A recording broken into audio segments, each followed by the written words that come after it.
Welcome to Kitchener, where it costs more for a two-bedroom than it does for a castle in Sweden on a lake. Because after 8 years of Justin Trudeau and the NDP, housing costs have doubled across Canada. In fact, the average rent is doubled, the average mortgage payment has more than doubled, the needed down payment for the average home has doubled. Justin Trudeau has inflated the cost of everything by printing $600 billion of cash, causing inflation, which bumps up interest rates and now forces Canadians into the prospect of losing their homes. 2 million people line up at food banks in images that are reminiscent of the Great Depression after 8 years of Trudeau's taxes and inflationary policies. Yesterday, he joined with NDP Premier from BC, who is probably the worst housing record of any politician on earth. Literally, look at the prices.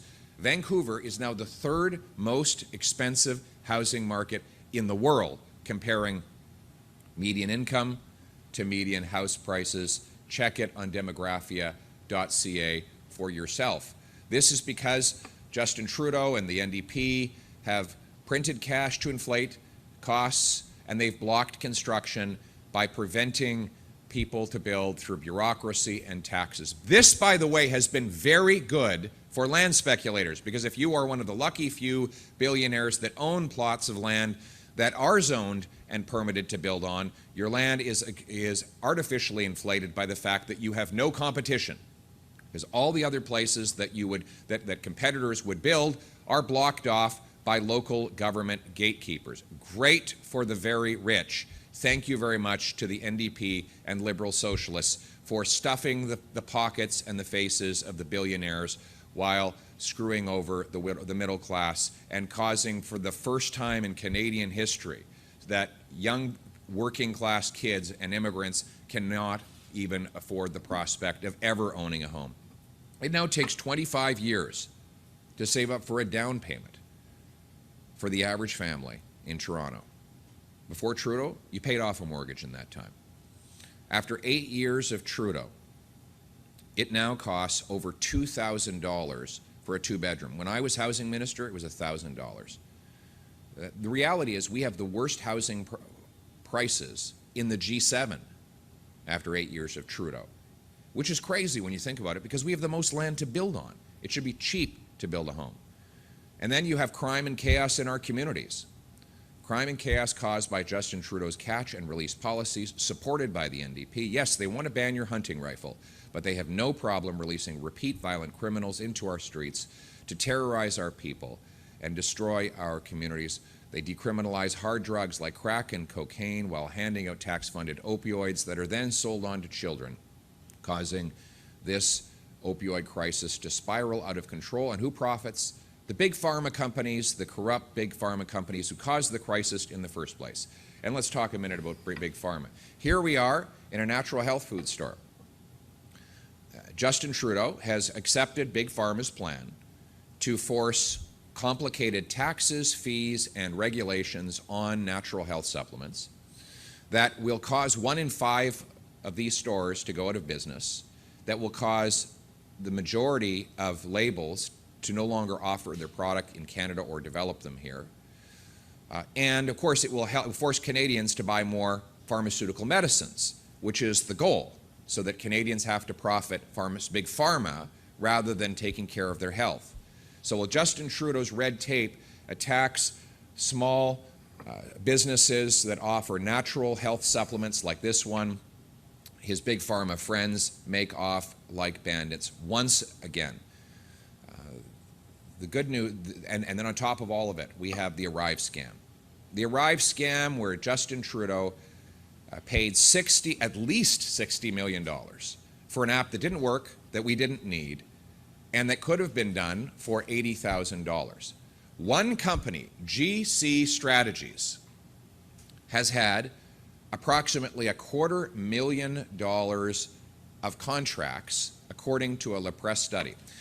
$250,000 of contracts for a 5-person company that operates out of the basement of a cottage for IT services, even though the company admits they don't do IT work. Well, common sense conservatives are calling GC Strategies and its employees to testify under oath at a parliamentary committee. They're refusing.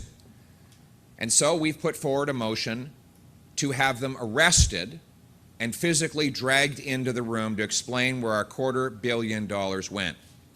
Where's the funds? Yesterday, Liberal MPs started a filibuster. That's a talkathon, talking into the mic, running out the clock to prevent GC Strategies officials from being brought into committee. What have you got to hide, Justin? Why won't you bring in these consultants to explain why you gave them $250 million tax dollars? If you've got nothing to hide, get your MPs out of the way and let us bring them in here, because we have single moms who are putting water in their kids' milk because they cannot afford the cost of groceries, who are now paying taxes so that you can stuff $250 million into the pockets of this shady company. Stop hiding. Let's see the truth. The good news is common sense conservatives will bring home the Canada that we know and love. We'll axe the tax, build the homes, fix the budget, stop the crime. Axe the tax, build the homes, fix the budget, stop the crime. We'll axe the tax to lower the cost of gas and groceries. Notice yesterday, the lowest inflation, Manitoba, Saskatchewan. What did they do in Manitoba and Saskatchewan? Got rid of carbon taxes. They took the carbon tax off gas in Manitoba. They took it off heat in Saskatchewan. And as a result, gas prices went down dramatically in Manitoba, bringing the inflation rate down. In Saskatchewan, the cost of heat went down by 27%. No thanks to Trudeau. He wants to throw the Saskatchewan officials in jail for letting people keep the heat on. When I axe the tax, we'll bring down the cost for everyone nationwide. We'll cap spending, cut waste to balance the budget and bring down inflation and interest rates. We'll lower income taxes so people bring home more of each dollar they earn and hard work actually pays off.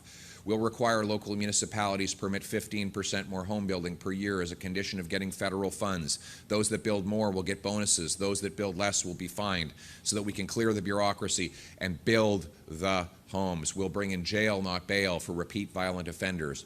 We'll end house arrest for career car thieves. We'll bolster our borders and our ports to stop the criminals from bringing the guns and drugs in and the stolen cars out. And we'll pay for it by reversing Justin Trudeau's costly gun grab on law-abiding, licensed, trained and tested firearms owners. We will bring back freedom by repealing the censorship, by standing up against big government, by letting Canadians make their own decisions and take back control of their lives. Axe the tax, build the homes, fix the budget, stop the crime. It's common sense. Let's bring it home.